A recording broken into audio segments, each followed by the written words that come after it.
Nous connaissons tous le questionnaire de Proust et ses nombreuses variantes. Si j'étais un oiseau, je serais un hibou. Si j'étais un livre, je serais le petit prince. Si j'étais un héros, je serais... Si j'étais une peinture, et ainsi de suite. Et si j'étais un pauvre, un handicapé, un migrant, un sans-papier, un sans-abri, un détenu, un rejeté, un intouchable, que sais-je encore? Certains se demandent parfois pourquoi ces millions d'investissements et ces normes contraignantes pour l'accès des personnes à mobilité réduite. Mais si nous étions handicapés, nous poserions-nous la même question? Il arrive parfois que certains disent que la surpopulation et l'insalubrité dans les prisons, ce n'est pas bien grave, car la population qui y réside l'a bien mérité. Et si nous étions détenus, est-ce que nous dirions la même chose? D'autres disent que le migrant n'a qu'à rester dans son pays, que le sans-papier n'a qu'à y retourner, que le sans-abri n'a qu'à trouver un travail. Mais que dirions-nous si?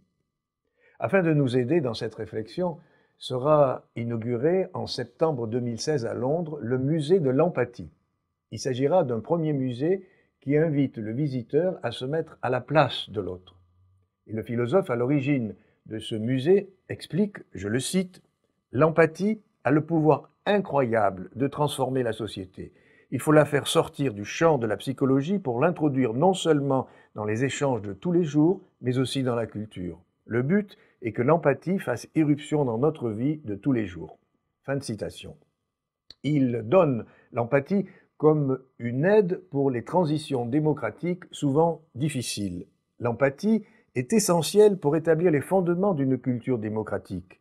En nous mettant à la place d'autrui, en voyant avec les yeux des autres, nous les humanisons et nous bousculons les préjugés et les stéréotypes responsables de cette mentalité toxique, nous sommes contre eux, qui génère tant de conflits et d'inégalités, estime-t-il. Un philosophe américain du XIXe siècle s'interroge, pourrait-il se produire miracle plus grand pour nous que de regarder un instant par les yeux des autres? Fin de citation. Bien sûr, cela est dérangeant et voire inconfortable. Et si on essayait un autre questionnaire à la manière de Proust? Et si j'étais bon? Et si j'étais généreux? Et si j'étais souriant, à l'écoute, ouvert, accueillant? Allez, je vous laisse répondre. À bientôt.